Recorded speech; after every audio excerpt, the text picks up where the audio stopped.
Thanks very much, George.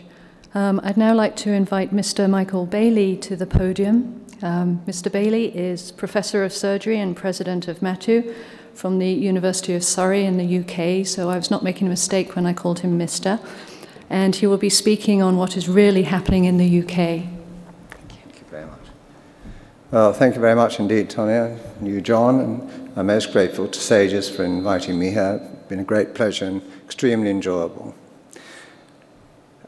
I'm going to talk to you about what is really happening, not the SAGES capital letters, not mine, in the UK, Lapco and MATTU. MATTU is my minimally invasive therapy training unit, which I established in the early 90s, and we moved into these very smart, purpose-built buildings in 2005, and as part of the postgraduate medical school in Guildford, about 25 miles southwest of London.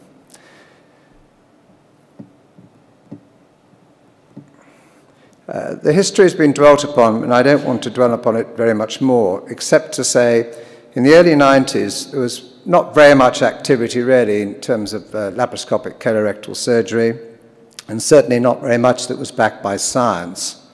The classic trial, which you've heard about, began in '96 and was completed in 2002, and as you've also heard, there are other trials going on elsewhere. Therefore, in the year 2000, when the National Institute of Health and Clinical Excellence, which is a government body set up but independent of government, it's an excellent organization, meticulously run, and it looks at all aspects of healthcare, from drugs, for example, to operations. And they chose to look at laparoscopic surgery in 2000. And it was no great surprise because the classic trial hadn't finished, as had not many other randomized trials. On the evidence available to them there, they said that open surgery should be preferred, and if laparoscopic surgery was going to be performed, it should only be in a randomized controlled trial. So at that stage, training, I think in most places, and certainly in the United Kingdom, was sporadic. There were very few live training centres, such as my own. There were obviously various laboratory teaching, as we know, and some fellowships, but people had to be lucky to get a good one.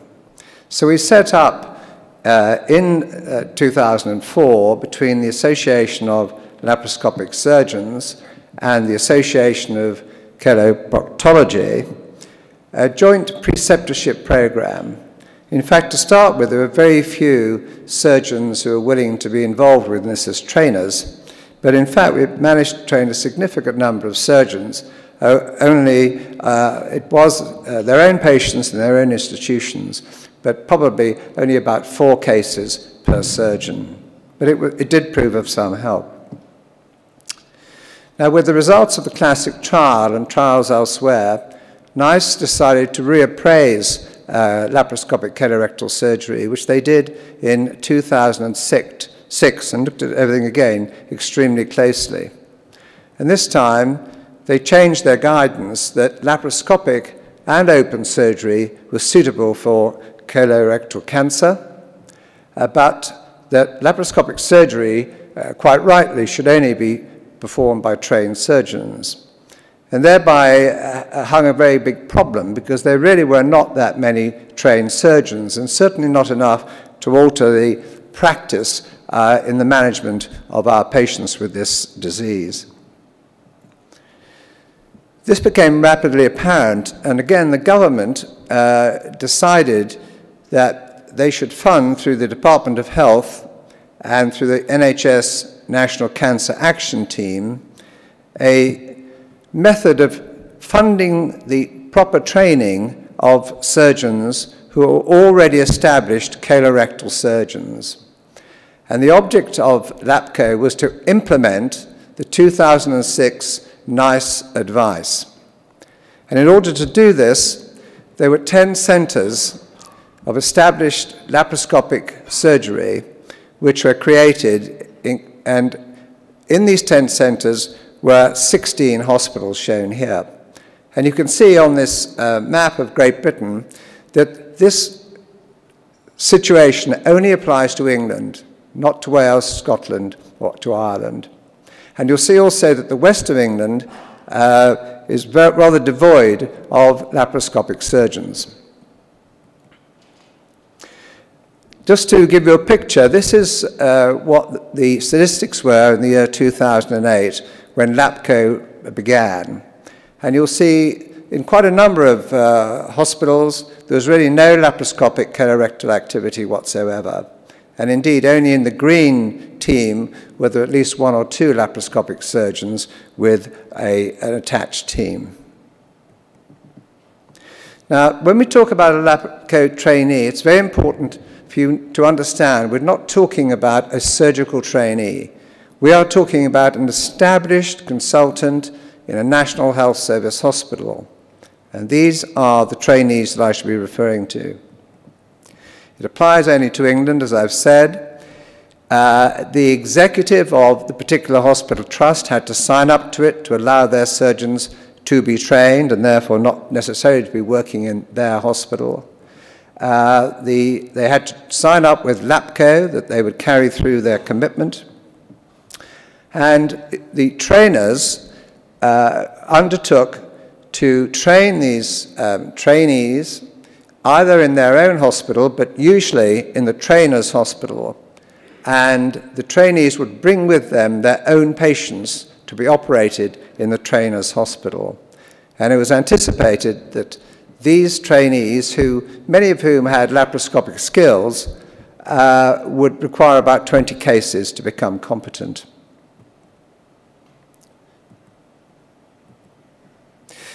This will give you an idea of what is really happening. This is the Lapco Activity looking back to January last year, and the registered trainees, April, September, and then finally this month. And you'll see that the number of registered trainees is going up considerably, and there are many pending registration. So at the moment, there are 56 trainers and 166 trainees, so about 1/3 of the consultant colorectal surgeons in England are now performing laparoscopy, serious laparoscopy, but at least 2/3 who aren't. Now, this is how it works.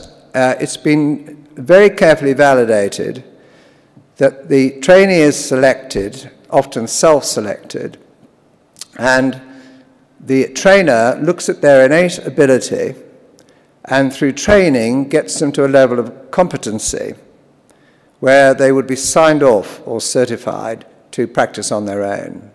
You would then expect a period of proficiency and expertise through independent training. So there are 2 aspects, the training progression, which is what Lapco really is, and then the clinical outcome. How do we follow these trainees? Again, this is extremely well validated. This is the so-called GAS form, or the Global Assessment Scale. You will see the generic tasks there, which include exposure, mobilization, management of the vasculature, and so on. And they obtain an overall score. The score given by the trainer is from 1 to 6, 1 being that the trainee has achieved nothing, through the levels that you can see there until 6, where the performance is perfect. This is descriptive, it's easy to understand, and it represents the level that any one trainee has attained. Now, I think you again will see from this that in April last year, there was round about, or just over 1,000 of these forms had been completed. But as we go through, we'll see by January this year, we were getting to 2,000, and now we're well over 2,000 of these forms. So you can see this is a very productive and active training program for consultants. When the trainee gets to the point that the trainer thinks that they are ready to sail solo, they go through this process of signing off called LCAT, Laparoscopic Colorectal Competency Assessment Tool. This again has been very well validated. The trainee performs 2 procedures which are recorded from when they put in the trocar till they put in the final stitch in the wound.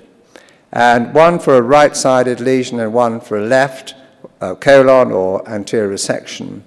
And these are separately assessed by 2 trainers. And if they're satisfactory through these aspects of the timeline, the tasks, the activities, the errors, and the inefficiencies, then the trainee gets signed off.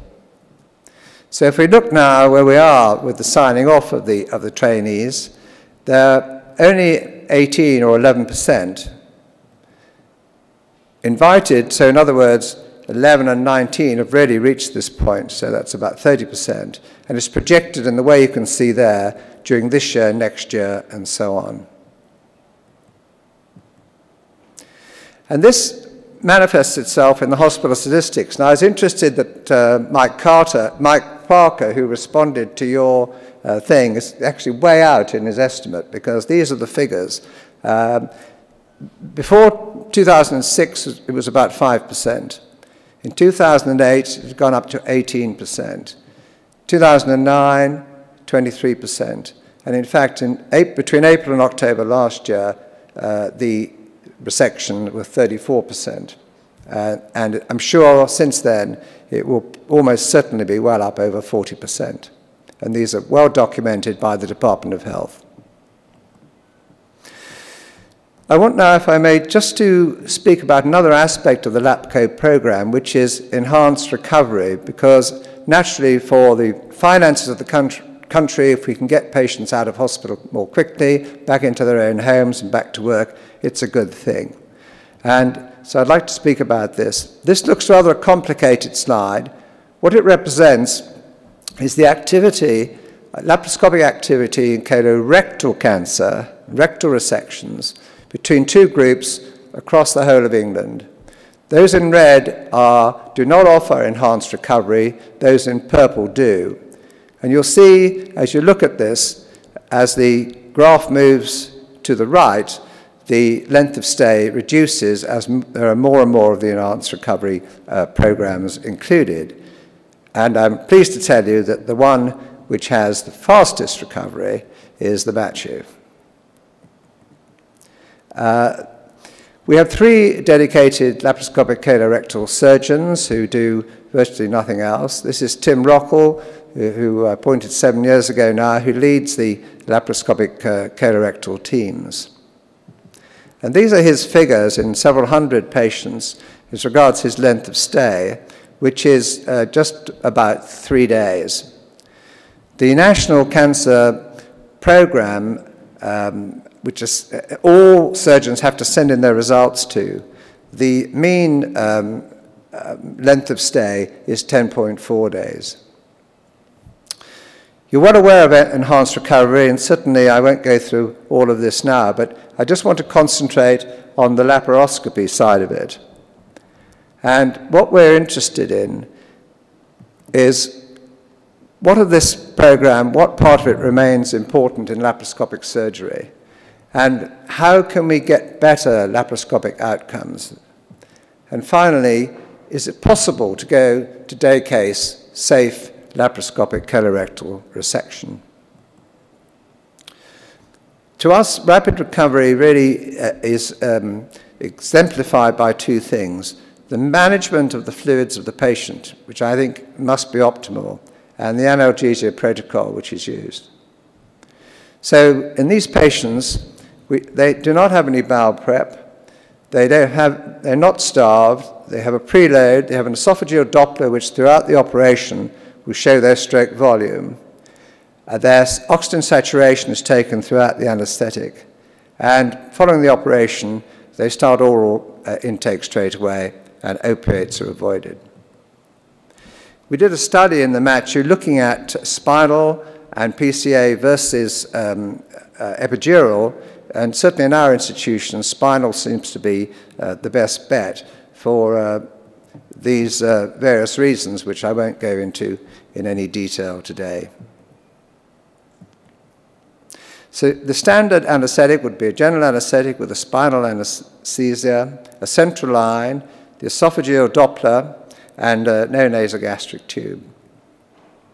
And when the patient goes home, they're given lactulose and oral analgesia, depending upon the level of pain that they have. We now have studied a 23-hour stay in laparoscopic resections, and these are the criteria: obviously consent and enthusiasm of the patient. They need to be reasonably fit, ASA 1 or 2, no one over 75, and no one with a BMI over 28. They have to have good home support, and they have to live reasonably near to the hospital. Also, if their incision to take out the specimen is greater than 7 centimeters, they would be excluded. The operation has to be uncomplicated, and the patient has to be motivated. This is how we do it. We want to get them in and operate more or less at midday, because we want them to go home at lunchtime rather than in the evening. 3 hours later, if they want to, they can have a drink in the recovery room. 4 hours afterwards, they go back to the ward and they get out of bed and they're made to do a little exercise, and they start eating. Then 8 hours afterwards, their saturations are done again, and if necessary, they may be given some fluid. 12 hours afterwards, a catheter comes out, and at 6:30 in the morning, all the other lines come out and they're given breakfast, and they're walked along the corridor. And then at 23 hours, they're discharged. We looked initially at 40 consecutive patients, 25% of whom were suitable and fulfilled all these criteria.